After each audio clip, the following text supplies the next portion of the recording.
Começa agora o quadro Explique Direito, com Amanda Sueli.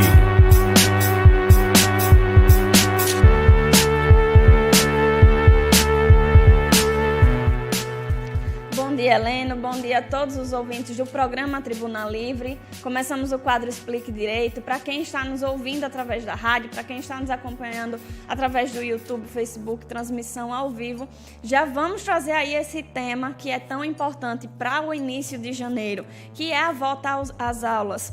Atenção aos direitos do consumidor. Nós sabemos que no início do ano temos aí algumas despesas com a volta às aulas, com material escolar, com matrícula, fardamento. E aí nós vamos passar hoje aqui para vocês algumas informações para que vocês conheçam seus direitos na hora de comprar material ou na hora de exigir algumas coisas das escolas que vocês vão matricular seus filhos. O início do ano letivo está se aproximando e por isso as listas já são passadas de imediato. Atenção para que seus direitos sejam assegurados, tá? Tanto na hora, como eu já falei, de comprar material escolar, como na hora de fazer a matrícula. A lista de materiais, ela tem que ser divulgada de forma antecipada. Isso para permitir que os pais, enquanto consumidores, possam fazer aquela pesquisa de preço, né? Verificar nas melhores papelarias da cidade ou em outras cidades, né? Verificar o melhor valor, fazer aquela pesquisa de preço. Numa papelaria, por exemplo, um caderno está num valor um pouco menor do que na outra, então por isso que essa lista de materiais ela tem que ser divulgada o quanto antes, para que realmente seja feita essa pesquisa de preço. O que pode e o que não pode ser exigido na lista de material escolar. O material pedido tem que constar no projeto pedagógico. Então, não adianta constar na lista de material escolar itens que os alunos não vão utilizar durante o ano. Produtos que irá consumir durante o ano. Por quê? Um exemplo. Tem na lista de material escolar uma resma, cartolina, uma caixa de lápis de cor. Isso nós sabemos que um aluno durante o ano consegue consumir. Realmente, né, o ano letivo é longo e aí dá para consumir. Mas vamos supor que a escola acaba pedindo 5 resmas para um único aluno. Então, tem que verificar isso, né? O bom senso sempre e o consenso entre os pais e a escola para saber o que realmente vai ser utilizado. Material de uso coletivo, ele só pode ser exigido que o aluno usa durante o ano. E a escola privada já está incluso na mensalidade. Então, por exemplo, a escola privada, particular, ela não pode exigir a compra na lista de material escolar, por exemplo, álcool em gel.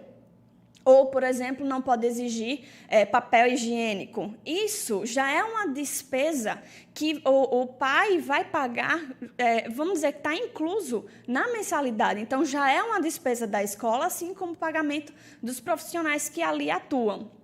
Exigir marcas específicas também não pode. Na lista de material escolar, consta lá, por exemplo, uma caneta e do lado a marca da caneta para levar. Isso também não pode. Lembrando sempre daquela primeira situação que eu falei. Os pais eles devem fazer uma pesquisa de preços para poder comprar material e o que for mais viável para eles. Por isso também não pode ser exigido marcas específicas para os materiais. Também não pode a escola exigir um local específico para a compra de materiais. Isso pode configurar uma venda casada.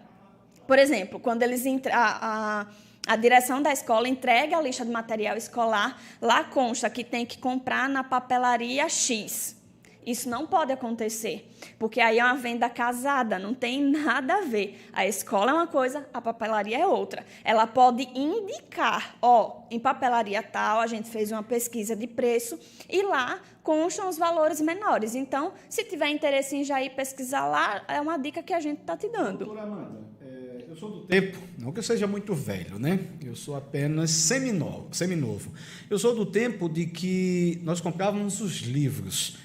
Íamos a fazer uma pesquisa nas papelarias e comprávamos os livros, mesmo sem a indicação específica de qual papelaria. Hoje em dia é muito a questão de módulos. Então, nós, de certa forma, e eu digo isso porque eu tenho filhos na escola ainda, eu tenho um de 14 anos, que agora começou no ensino médio, eu fico, de uma certa forma, presa ao colégio, eu sou obrigado a comprar aqueles módulos pelo valor estipulado por eles. Isso não é, de uma certa forma, ilegal, irregular, porque eu não tenho a opção, como eu tinha na época dos livros, livro de história, livro de geografia, livro de matemática, eu saía nas livrarias e fazia a minha pesquisa de preço e conseguia, muitas vezes, ter belíssimos descontos, mas hoje em dia, quem tem filho nas escolas particulares sabem, nós somos obrigados a comprar aquele módulo específico que a escola vende, entendeu? Isso não é uma irregularidade, não é uma obrigatoriedade equivocada, não, também? Entendo, Heleno, mas nesse caso que a gente precisa analisar é que a escola ela já vai seguir ali um plano pedagógico que é instituído por essas editoras, por essas instituições que têm esse, vamos dizer, como se fosse um convênio com essas escolas. Aí, para seguir esse plano pedagógico, que os professores vão se basear nesse mesmo material para poder passar as aulas, o material, o conteúdo, aí é interessante que seja realmente o da escola. Até porque, se não for esse mesmo material, pode acabar, vamos dizer, de certa forma, prejudicando o aluno que vai acabar não acompanhando aquele mesmo desenvolvimento dos outros por não ter aquele material específico, aqueles livros específicos. Mas é interessante dizer, a escola pode oportunizar várias formas de pagamento para que os pais consigam adquirir aquele material escolar. Mas, continua, livros. De certa forma, é uma obrigatoriedade, a gente não tem o direito de escolha também, não é verdade? Isso, nesses casos, realmente, como tem aí esses livros e apostilas próprios, como eu já tinha até falado, tem um propósito específico, porque tem aí esse plano pedagógico para seguir e realmente tem que ser o da escola. Temos aí uma situação também, Helena, atípica, que é a pandemia, que a gente já vem vivendo aí há algum tempo com a pandemia. E aí a pergunta que alguns pais sempre se fazem, os alunos devem ter seus próprios itens de higiene, né? Então, o que pode ser feito é o seguinte, a solicitação de uso coletivo é proibido.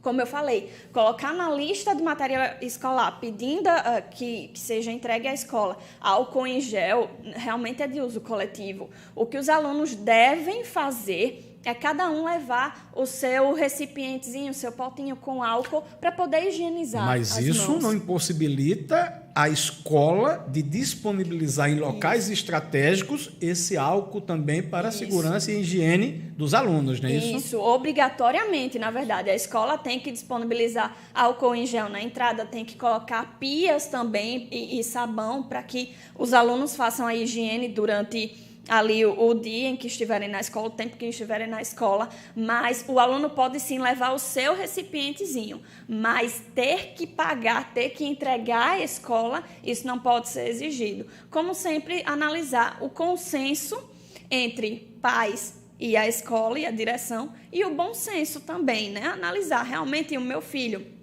vai usar tudo isso durante o ano e se é material de uso coletivo, como eu já falei, está incluso ali no valor da mensalidade. Em caso de aluno inadimplente, a matrícula pode ser negada se a gente falando de escola privada, escola particular, e durante o ano letivo os pais por algum motivo deixaram de pagar as mensalidades ali por alguma situação específica. No caso de renovação de matrícula, ela pode sim ser negada, porque aí a escola ela também não tem a obrigação de matricular um aluno que está inadimplente. Então, esse pai não vai conseguir arcar com as despesas futuras para poder manter aquele aluno na escola. O que a escola pode fazer contra um aluno inadimplente?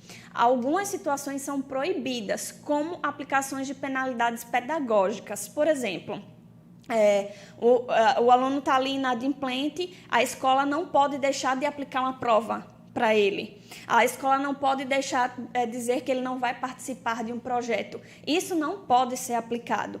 E em caso de aluno inadimplente, o desligamento dele só pode acontecer ao final do ano letivo. mesmo que o pai tenha feito o pagamento somente da matrícula e a primeira mensalidade, por exemplo. Então, aí ele fica até o ano inteiro sem pagar. Então, a escola só pode fazer o desligamento desse aluno no final do ano letivo e pode, sim, negar a rematrícula desse aluno. Estabelecimentos de ensino não podem reter documentos. Mesmo o aluno inadimplente, se ele precisar de um histórico, de uma declaração, a escola tem que providenciar, tem que dar isso. Até porque existem mecanismos hoje da própria escola ver judicialmente esse pagamento, que para poder fazer a cobrança. Na verdade, quem é o responsável não é o aluno, e sim os pais. Isso, exatamente.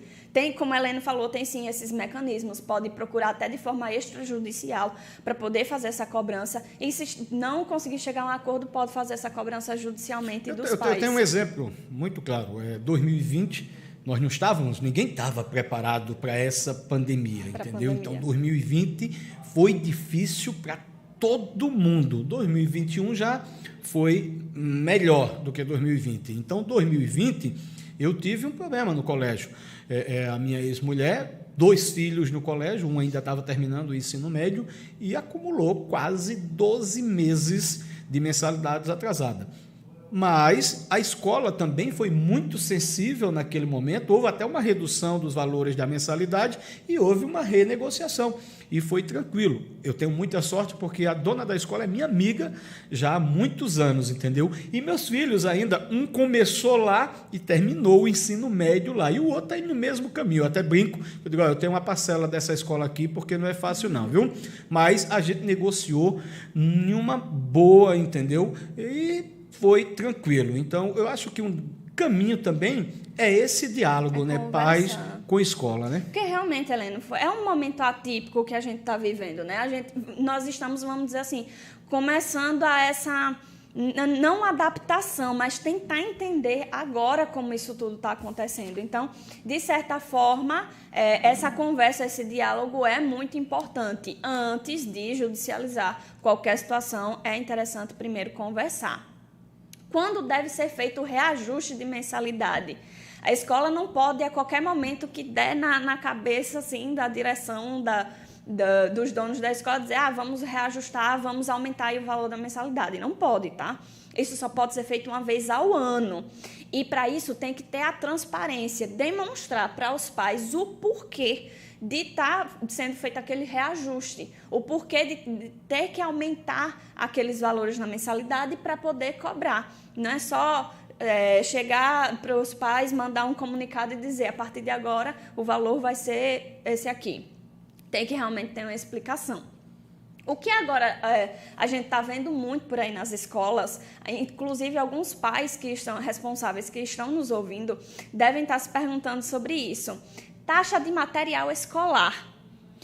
Algumas escolas agora estão fazendo o seguinte, fazem a lista de material escolar e diz para os pais, olha só, vocês têm a opção de comprar o material e escolher o material, ou vocês podem pagar essa taxa aqui e nem se preocupar com o material que a gente pede, como, por exemplo, lápis de cor, cartolina, resma, essas coisas.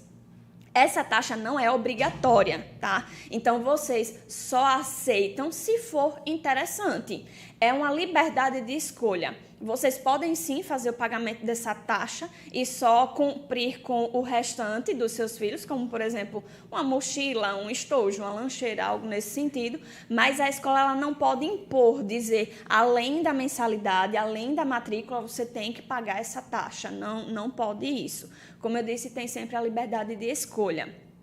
Algumas coisas que vocês devem se atentar também é sobre o transporte escolar, que é muito interessante verificar se os veículos seguem as regras do Código Nacional de Trânsito, da legislação estadual e da legislação municipal, no momento em que vocês forem contratar esses transportes. Verifica se tem registro de passageiro, verifica se tem faixa amarela com o nome escolar, tacógrafo, cinto de segurança, extintor de incêndio, pneus, faróis, buzinas, janelas que não abrem mais que 10 centímetros, porque vai que alguma criança acaba tirando o cinto e tentando olhar ali, brincar pela janela e acontece algum acidente. Então, é muito importante que vocês verifiquem isso também. Não somente essa questão do do material escolar, da mensalidade, tudo isso, como vocês se atentarem aos outros serviços. A escola também ela não pode obrigar a contratar aquele motorista específico, aquele transporte específico, porque aí configuraria venda casada. A escola pode indicar, olha só, nós temos aqui uma parceria com o transporte X, e aí vocês podem contratar ele, o valor nesse sentido, mas não pode haver essa obrigação. Tem que verificar também a autorização para o transporte de crianças. Se existe nesse transporte que vocês vão contratar. O condutor deve ter habilitação maior de 21 anos, habilitação categoria D. Não pode ter infração grave ou gravíssima ou ser reincidente em infrações médias durante os 12 últimos meses e tem que ser aprovado em curso especializado, né? Verifiquem que é uma pessoa que vai lidar com crianças. O transporte de crianças são várias num transporte só, né? Então, vocês sabem que criança a gente já tem que ter atenção redobrada. Por isso, tem que se atentar nesse caso também. No caso de descumprimento de algum desses itens, vamos supor que você pegou a lista de material escolar do seu filho e verificou que lá tem uma série de itens que são de uso coletivo que você não tem a obrigação de pagar, de fornecer esses materiais. Tenta primeiro resolver administrativamente. Vai na escola, eles te entregaram a lista, marca lá com a caneta, marca texto, olha só, esse item aqui eu realmente preciso pagar, ele não já está incluso na mensalidade, então conversa com a escola. Se houver qualquer problema, se a escola não quiser solucionar, não quiser resolver de forma administrativa, então o mais indicado procura ou o PROCON ou um advogado de sua confiança para que você possa recorrer ao judiciário. Mas isso é realmente uma prática, vamos dizer assim, algo se realmente você não conseguir de forma nenhuma resolver conversando. Primeiro tenta conversar. Se não conseguir, é que você vai buscar seus direitos de alguma outra dessas outras formas que eu falei, Heleno. Ok, eu acho que com certeza todos os nossos amigos e amigas, os pais, entendeu? Tiveram brilhantes esclarecimentos, sensacional, mais do que nunca. O quadro Explique Direito é consolidado no programa Tribuna Livre aqui na nossa cidade e veio para ajudar, sem dúvida nenhuma, a nossa população. E hoje, especificamente, às vésperas do retorno às aulas, os pais tiveram aí a clareza do que pode e do que não pode. Então, parabéns à doutora Amanda por, mais uma vez, tirar as dúvidas dos nossos queridos munícipes de São Miguel dos Campos. Muito obrigada, Helena. Acredito que a gente trouxe esse assunto a tempo de ser conversado, dos pais verificarem essa lista, verificarem seus direitos e colocar em prática. Bom final de semana, Helena, bom final de semana a todos.